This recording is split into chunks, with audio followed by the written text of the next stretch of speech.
Marissa Winters stared at her phone, her hand trembling as she watched the video for the third time. The familiar cream-colored walls of the boutique hotel room formed the backdrop. The king-sized bed with its signature navy throw pillow. And there they were. Her husband of 11 years, Ethan, and her best friend since college, Vanessa.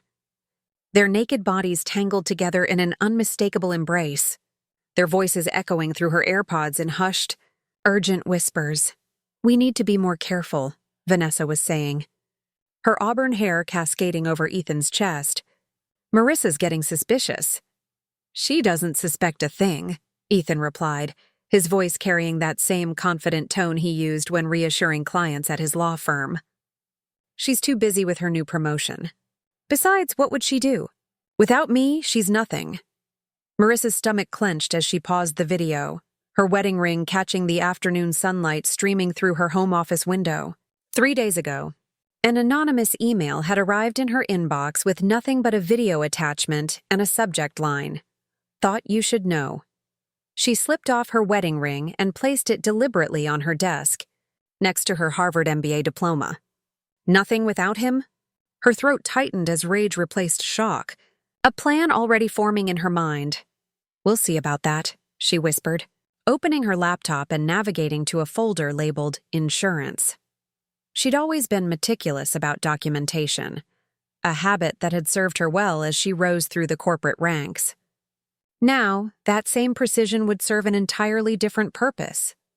By the time she finished, Ethan Winters wouldn't just lose his wife, he'd lose everything. 6 months earlier. To Marissa Winters, the newest senior vice president at Meridian Global. Champagne glasses clinked as colleagues cheered around the private dining room of Osteria, one of Boston's most exclusive restaurants.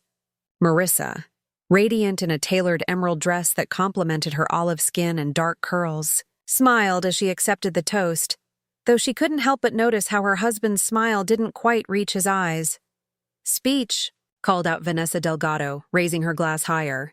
Her best friend since their Harvard Business School days looked stunning as always, her auburn hair styled in perfect waves, her designer dress hugging her slender frame. Being the marketing director of a luxury beauty brand had its perks. Marissa cleared her throat. "Thank you all for coming tonight. This promotion has been a decade in the making, and I couldn't have done it without the support of everyone in this room." Her eyes found Ethan's across the table, especially my husband, who has been my rock through countless late nights and working weekends. Ethan nodded, raising his glass half-heartedly. 6 feet tall with sandy hair and the kind of features that aged well with time, he still turned heads at 42. His position as a partner at Crawford & Bennett had once seemed like the pinnacle of their power couple status. But as her star had risen, his resentment had grown more palpable. "To rocks," Vanessa said with a sly grin, her eyes lingering on Ethan a moment too long, "and to new beginnings." Later that night, as they rode home in their Tesla, Ethan was unusually quiet. "You didn't seem to enjoy yourself," Marissa ventured, watching his profile in the dim light. "It was fine," he said, his voice clipped. "Just tired from the Gardner case." "Not all of us get to celebrate tonight," Marissa bit back a retort. The Gardner case, a high-profile divorce where Ethan represented the husband, had been going poorly. The wife had found evidence of infidelity and hidden assets, leaving Ethan scrambling. "I'm sorry it's been tough," she said instead, placing her hand on his. He didn't pull away, but he didn't respond to her touch either. "Maybe we should plan that trip to the vineyard next month. Get away from everything." "Maybe," he said non-committally, turning into their driveway. Their Beacon Hill townhouse, bought primarily with her bonus 3 years ago, loomed before them, its elegant facade masking the growing distance between them. "I have a lot on my plate right now." "We both do," Marissa said carefully. "But we need to make time for us." Ethan finally looked at her, something unreadable in his expression. "Is that what you've been doing, Marissa? Making time for us? Because from where I'm standing, your career has been your priority for years." "That's not fair," she said, hurt blooming in her chest. "We agreed we'd both pursue our careers. You were supportive when I took on the Asia-Pacific expansion." I was supportive when it made sense, he cut in. But at some point I thought we'd pivot. Start a family, maybe. Instead, you keep climbing and I keep waiting. The word hung between them, loaded with implications. They'd had the children conversation before. Ethan wanted them. Marissa wasn't ready. At 38, she knew the window was narrowing, but her career had finally reached the trajectory she'd worked so hard for. I thought we were on the same page, she said quietly. We were, he replied, getting out of the car. Things change. The following week, Vanessa suggested they meet for their monthly brunch at their favorite spot in Back Bay. When Marissa arrived, already 10 minutes late from a crisis call with the London office, she found Vanessa deeply engaged with her phone, a half-empty mimosa in front of her.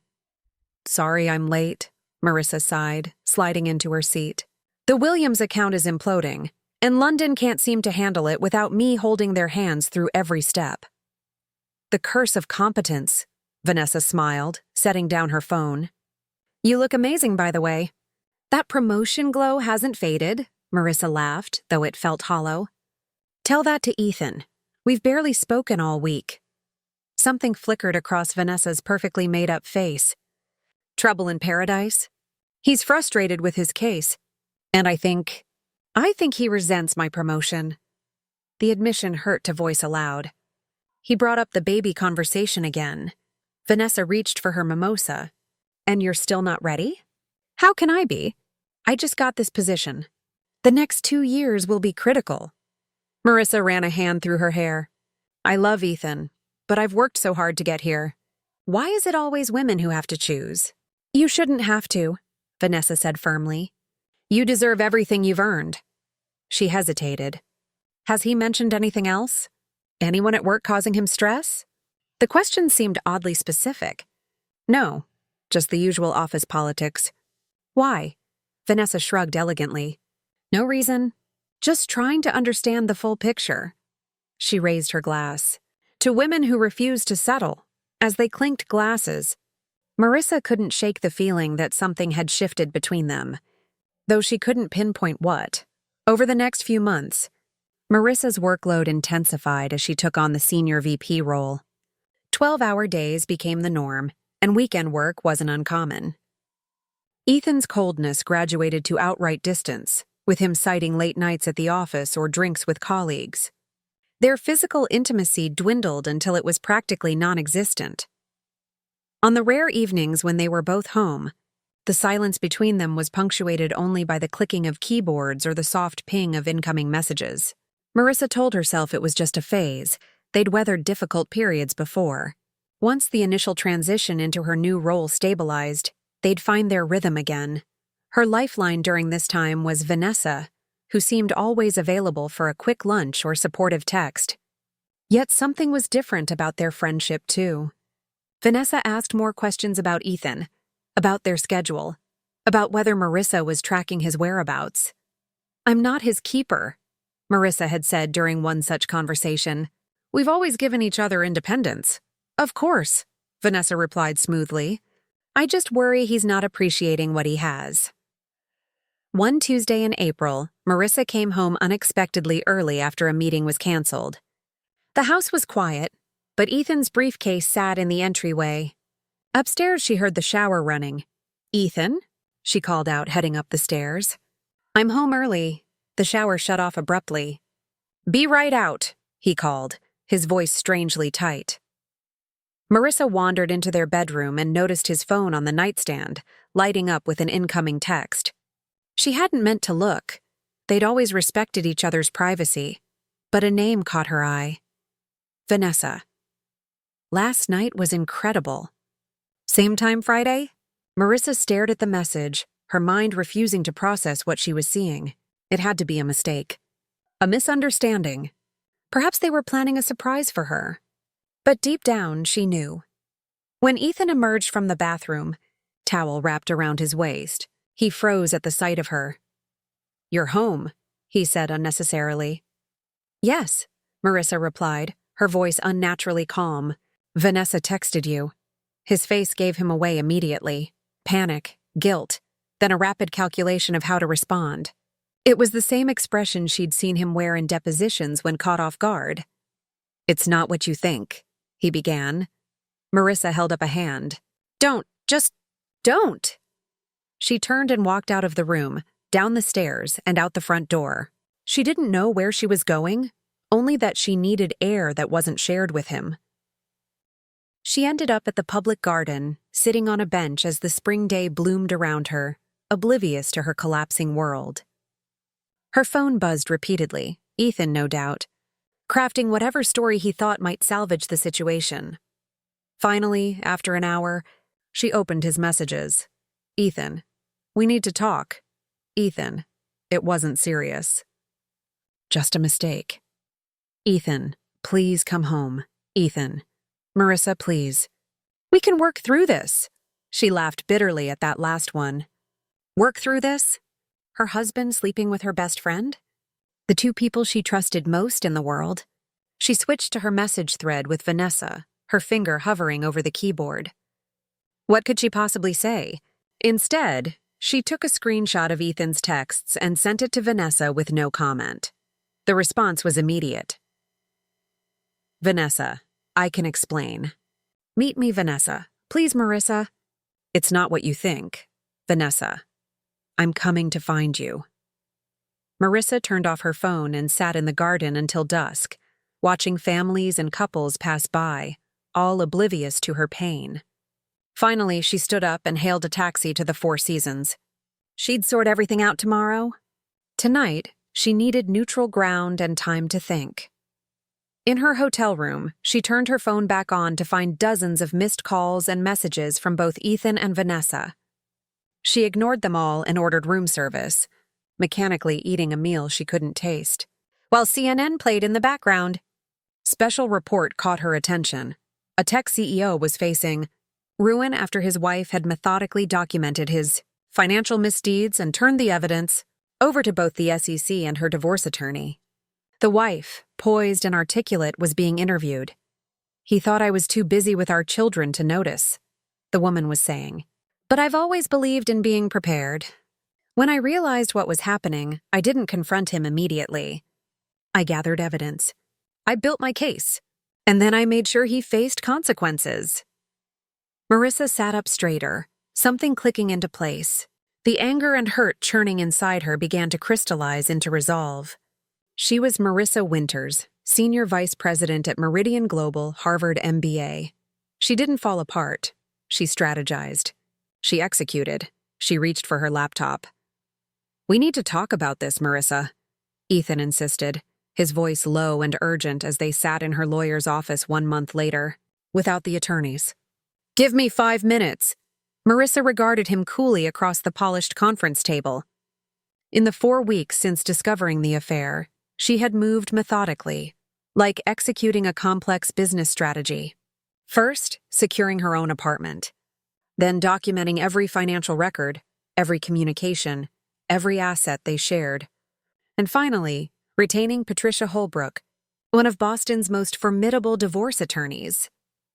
"I believe we're past the point of private conversations," Marissa replied. Patricia, a stern woman in her 50s with a steel gray bob and reputation for ruthlessness, placed a hand on Marissa's arm. "We'll give you 5 minutes. But remember what we discussed, Marissa." When the lawyers stepped out, Ethan leaned forward. The confident swagger he typically carried had diminished, replaced by the haunted look of a man watching his life unravel. "This has gone too far," he said. "I made a mistake, a terrible one, but destroying everything we've built? Is that really what you want?" "What I wanted was a faithful husband and an honest best friend," Marissa said evenly. "You took that option off the table." "It was just physical between Vanessa and me," he pressed. "It didn't mean anything." "That makes it worse, not better," Marissa said, a flash of genuine emotion breaking through her composed exterior. "You threw away 11 years for something that didn't mean anything?" Ethan ran a hand through his hair, frustration evident. "What do you want, Marissa? Half of everything? Fine, but this scorched earth approach..." He gestured to the thick folders on the table. "It's not you. You don't know me anymore, Ethan. Maybe you never did. She stood up, smoothing her tailored suit. And I don't want half. I want what I'm entitled to after supporting your career, investing in our assets, and building a life you apparently valued so little that you risked it for hotel room trysts with my best friend. She pursued me. He tried, desperation creeping into his voice. After your promotion, when you were working all those late hours, stop. Marissa cut him off. Don't blame Vanessa, and certainly don't blame me for your choices. She walked to the door, then turned back. You said I was nothing without you. I'm looking forward to proving just how wrong you were. As Patricia returned to the room, Marissa felt a strange calm settle over her. The initial shock and pain had transformed into something else entirely: determination. Back in her new apartment that evening, Marissa opened her laptop and stared at the folder she'd labeled Insurance. Inside were dozens of files she'd been collecting over the past month. Financial records showing Ethan had been skimming from their joint accounts. Emails proving he'd been deliberately hiding assets. Text messages between him and Vanessa going back 8 months, long before Marissa's promotion.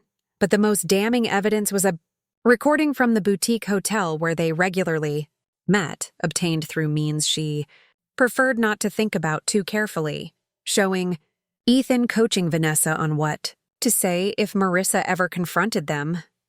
Just deny everything, he was saying. She's so trusting she'll believe whatever we tell her. Besides, if she pushes it, I'll remind her of that Fisher account she handled last year. The one with the creative accounting? Her company would love to hear about that. He'd been planning to blackmail her with manufactured evidence if she ever discovered their affair. The realization had been the final blow to any lingering doubt or hope of reconciliation. Marissa had verified with her company's legal team that the Fisher account was completely above board. Ethan had been bluffing, but the intent was clear. Now she opened a new browser window and navigated to a website she'd been developing in secret. A sleek professional site designed to look like a resources page for professionals. The domain name was innocuous: integritymattersboston.org. She hesitated for just a moment before uploading the first batch of files, financial records and redacted texts showing patterns of deception, with names removed but enough specific details that anyone who knew them would recognize the players. The blog post she'd written to accompany the evidence was carefully crafted. When trusted partners betray, a case study in integrity, this is the first in a series examining how seemingly upstanding professionals can lead double lives, deceiving those closest to them while presenting a flawless facade to the world. All names have been changed, but the documents are real. The question we're exploring: in a world where appearances can be meticulously curated, how do we identify authentic integrity? Today's case study involves a Boston attorney who cultivated a reputation for honesty while systematically betraying his personal and professional commitments. Marissa scheduled the post to go live at 9 a.m. the next morning, precisely when Ethan would be starting an important client meeting. Then she sent a single text to both Ethan and Vanessa. Sometimes the truth needs a spotlight. integritymattersboston.org, 9 a.m. tomorrow. This is just the beginning. Their responses came within minutes of each other. Ethan: what the hell are you doing? Vanessa: Marissa, please. We need to talk. She silenced her phone and poured herself a glass of wine. For the first time in months, she felt a sense of control returning. The next morning, the site went live exactly as scheduled. By noon, it had been shared hundreds of times within Boston's professional circles. By evening, local legal blogs had picked up the story, speculating about the identity of the attorney in question. Ethan's frantic calls went unanswered as Marissa methodically prepared the second post, this one focusing on how affairs in professional settings created conflicts of interest and ethical breaches. Still no names, but more specific details that made the identities increasingly transparent to anyone in their circle. 3 days and 3 posts later, the site had gone viral beyond Boston. National legal ethics forums were discussing the case. The Massachusetts Bar Association had opened an inquiry, and Vanessa's beauty brand had begun an internal investigation after rumors connected her to the scandal.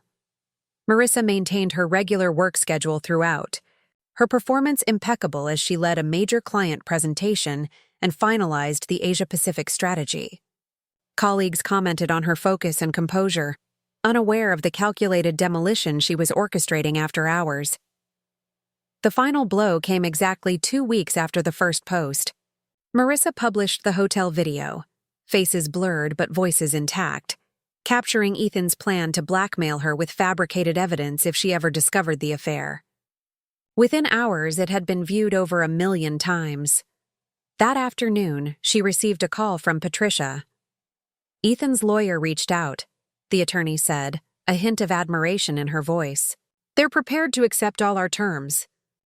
No contest, Marissa smiled, gazing out her office window at the Boston skyline. Tell them we'll need one additional condition. The restaurant was nearly empty when Vanessa arrived, looking noticeably different from her usual polished self. Her hair was pulled back in a simple ponytail, her face bare of makeup, and her designer clothes replaced by jeans and a plain sweater. The past 3 weeks had clearly taken their toll. Marissa watched her former friend scan the private dining room before spotting her at the corner table. She'd chosen Osteria deliberately, the same restaurant where they'd celebrated her promotion nearly 7 months ago, where perhaps the affair had already been in full swing. "Thank you for meeting me," Vanessa said, sliding into the seat across from Marissa. Her voice lacked its usual confidence. "I appreciated your persistence," Marissa replied, taking a sip of her water. 12 calls and 23 messages certainly indicates you have something to say." Vanessa flinched at the coolness in her tone. "I deserve that. I deserve worse. Yes, you do," Marissa agreed simply. "But that's not why I'm here." "Why are you here then?" Vanessa asked, genuine confusion crossing her features. "The divorce is settled. Ethan's firm asked him to take a leave of absence. My company has mutually agreed to part ways with me." She made air quotes around the corporate euphemism. "You've won, Marissa. Completely and utterly." "This isn't about winning," Marissa said, studying the woman she'd once trusted implicitly. "It's about understanding." "Understanding what?" "Why?" Marissa said softly, the single word carrying the weight of months of betrayal and calculated response. 11 years of marriage. 15 years of friendship. Why would you two risk everything? Why would you hurt me so deliberately?" Vanessa looked down at the table, silent for a long moment. "I could give you the usual excuses. That I was lonely, that I'd always secretly envied you, that he pursued me relentlessly." She looked up, meeting Marissa's gaze directly. "But the truth is simpler and uglier. I wanted what you had. The perfect marriage. The perfect career. The perfect life. And when the opportunity presented itself, I took it without thinking about the consequences." "And when did the opportunity present itself exactly?" Vanessa's discomfort was palpable. "Last year, at the Hendersons' Christmas party. You were on a call with the Tokyo office, remember? Ethan and I ended up talking on the balcony. He mentioned feeling overlooked in your relationship. So you decided to help him feel seen," Marissa said, her tone cutting. "It wasn't planned," Vanessa insisted. "It just happened, and then it kept happening." She ran a hand through her hair. "I told myself it wasn't serious, that no one was getting hurt if you didn't know." "When did it become serious?" "It didn't, not really," Vanessa hesitated. "Ethan? He always made it clear you were his priority. The affair was just physical, a distraction." The confirmation stung even now. "A distraction from what exactly? Our marriage? My success?" "Both, I think." Vanessa's honesty was brutal. "He resented living in your shadow. The more successful you became, the more he needed to feel powerful somewhere else. And you were happy to provide that outlet," Marissa concluded. "My best friend. I was selfish and cruel," Vanessa admitted, tears forming. "I've lost everything that matters because of it. My job, my reputation, our friendship." A tear slid down her cheek. "I know you'll never forgive me, Marissa. But I am truly deeply sorry." Marissa studied her, searching for deception and finding only genuine regret. "Apologies are easy, Vanessa. They cost nothing." "What would you have me do?" Vanessa asked, desperation edging into her voice. "I'll do anything to make this right. Tell me what you want." Marissa reached into her bag and withdrew a manila envelope, sliding it across the table. "Open it," Vanessa did, confusion crossing her features as she examined the contents. "I don't understand." "This is a job offer. Executive Vice President at Avaline Beauty? In Paris? Your dream job," Marissa stated. "With the company you've always admired, in the city you've always loved. But how?" "I made a call to Sophie Renaud. We worked together during the L'Oreal acquisition. She owes me a favor." Vanessa stared at her bewildered. "Why would you do this for me, after everything?" "I'm not doing it for you," Marissa said calmly. "I'm doing it for me. I want you gone, out of Boston, out of my city, and I want you to always remember that your fresh start came from me." She leaned forward. "Every time you walk into that corner office, every time you present at Paris Fashion Week, every time you cash your executive-level paycheck, I want you to remember that the woman you betrayed is the reason you're there." Vanessa's hand trembled as she held the offer letter. "I don't deserve this." "No, you don't," Marissa agreed. "But deserving has nothing to do with it. This is about power, Vanessa. And I want you to understand exactly who has it." Vanessa nodded slowly, a new understanding dawning in her eyes. "I accept, and for what it's worth, I truly am sorry, Marissa." "I know." Marissa stood, gathering her things. "The position starts in 3 weeks. I suggest you start packing." As she turned to leave, Vanessa called after her. "What about Ethan? What did you do to him?" Marissa paused, a small smile playing at her lips. "Ethan made his choice. Now he's living with the consequences." Later that evening, Marissa stood on the rooftop deck of her new penthouse apartment, gazing out over the Boston skyline as she sipped champagne. Her phone buzzed with a notification, an email from Ethan. She opened it, curious what he could possibly have to say now that the divorce was finalized and his career was in shambles. "Marissa, I heard about Vanessa's job offer, Paris. You never cease to amaze me with your strategic thinking. I imagine this is the last communication between us you'll welcome, but I needed to say this. I was wrong. About everything, you were never nothing without me. I was nothing without you. I just couldn't see it until you showed me exactly what you're capable of.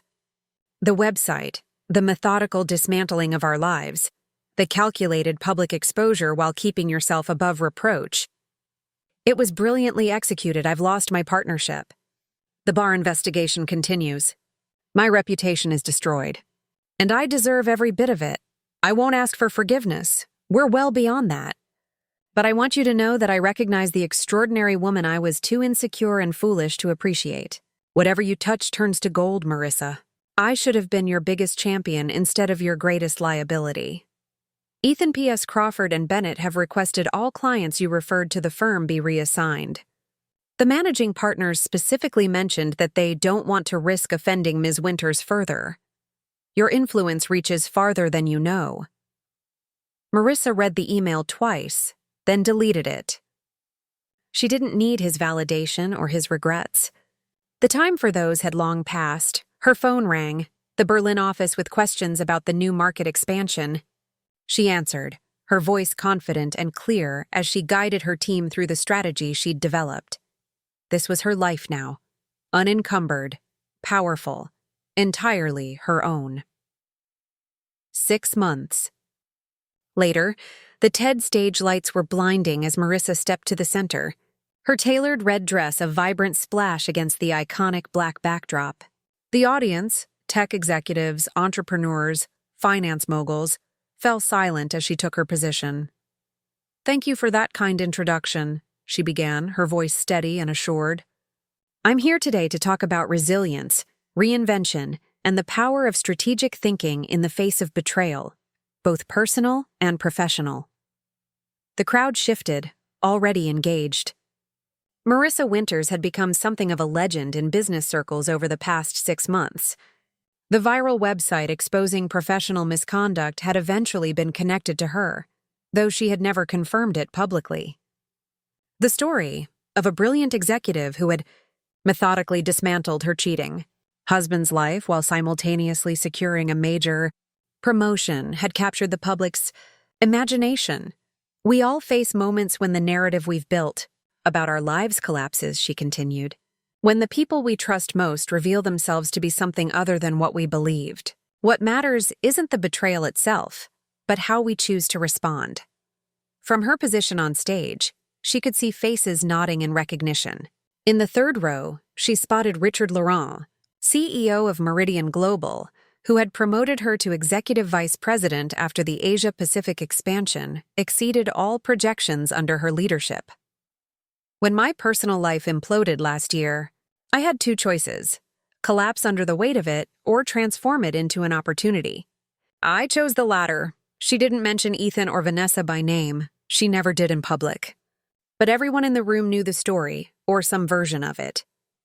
How a high-powered executive had discovered her husband's affair with her best friend and, instead of a messy public confrontation, had executed a precision strike that left her reputation enhanced while her betrayers were professionally decimated. The same strategic thinking that drives business success can be applied to personal crisis, Marissa explained, moving confidently across the stage. Identify your leverage. Control the narrative. Execute with precision. And above all, never let emotion override strategy. For the next 18 minutes, she outlined her philosophy on crisis management and personal reinvention, weaving in business principles with personal experience without ever directly referencing the scandal that had made her a household name in professional circles. As she concluded to thunderous applause, Marissa felt the familiar satisfaction of a presentation perfectly delivered. Backstage, her assistant handed her a phone with a list of messages. The Harvard Business Review wants an interview. Forbes wants you for their Power Women issue. And there's a producer from Netflix who's called 3 times about rights to your story. Marissa smiled. Schedule the HBR interview. Tell Forbes we'll consider it for next quarter. And inform Netflix that the story rights aren't for sale, at least not yet. Her assistant nodded efficiently. Also, this came for you. She handed Marissa a small envelope. Inside was a postcard from Paris, showing the Eiffel Tower at sunset. On the back, in familiar handwriting, "You were right. Every success reminds me of who made it possible. Thank you for the second chance I didn't deserve." Marissa tucked the postcard into her portfolio without comment. Vanessa was thriving at Aveline Beauty, according to industry reports. Her exile had become a triumph, exactly as Marissa had intended. The ultimate power move wasn't destruction. It was transformation on your own terms. Your car is waiting, her assistant informed her. And the board meeting is confirmed for tomorrow morning. They're expected to announce the CEO succession plan. Marissa nodded, gathering her things. At 40, she was poised to become one of the youngest female CEOs in the Fortune 500. The path hadn't been what she'd expected, but the destination exceeded even her ambitious dreams. Outside the conference center, a small group of young women waited, business books clutched in their hands. "Ms. Winters, could we get your autograph?" one called out. She paused, taking time to sign each book and speak briefly with each woman. This was the unexpected side effect of her story going viral. She'd become a reluctant symbol of female empowerment. The woman who refused to be broken by betrayal and instead forged it into strength. "Any advice for women just starting their careers?" asked one, clearly a recent graduate. Marissa considered for a moment. "Trust your instincts. Document everything. And remember that the best revenge isn't emotional, it's excellence." As her driver navigated through downtown Boston toward her penthouse, Marissa's phone rang with a number she didn't recognize. She answered cautiously. "Marissa Winters. Ms. Winters. This is David Cohen from the New York Times. I'm working on a feature about your ex-husband's recent community service initiative with at-risk youth. He credits you with his personal reformation. Care to comment?" She smiled slightly. After losing his partnership, Ethan had indeed reinvented himself, channeling his legal expertise into juvenile justice reform. His public statements always included humble acknowledgments of his past mistakes and how they had led to his current path. "No comment," she replied smoothly. "But I wish him well in his endeavors." That was true enough. She didn't hate Ethan anymore. Hate required emotional investment she no longer chose to make. What had happened between them was simply a business transaction now, one she'd negotiated to her advantage. Her car stopped in front of her building, and the doorman rushed to open her door. "Good evening, Ms. Winters. Congratulations on your speech. It's trending on Twitter." "Thank you, Marcus," she replied warmly. In her penthouse, Marissa kicked off her heels and poured herself a glass of champagne, walking out to her terrace with its panoramic view of the city. Below her, Boston pulsed with energy and possibility. Her city now, more than ever. Her phone chimed with a calendar reminder. Board dinner tomorrow, 7 p.m. The dinner where she'd likely be offered the CEO position after tomorrow's board meeting. She raised her glass to the skyline, to her own reflection in the window, to the woman she'd become through fire and strategic brilliance. "To new beginnings," she whispered, "on my terms." Across the city, thousands of people were sharing clips from her TED Talk, her hashtag climbing the trending lists. Relationship coaches were analyzing her approach to betrayal. Business schools were developing case studies on her corporate rise.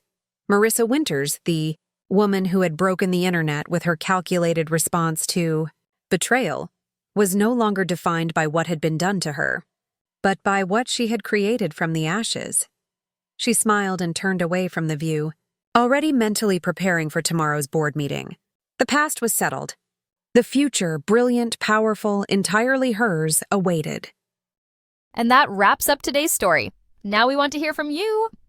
Where are you watching from? Drop your city or country in the comments, and let's see how far these stories reach.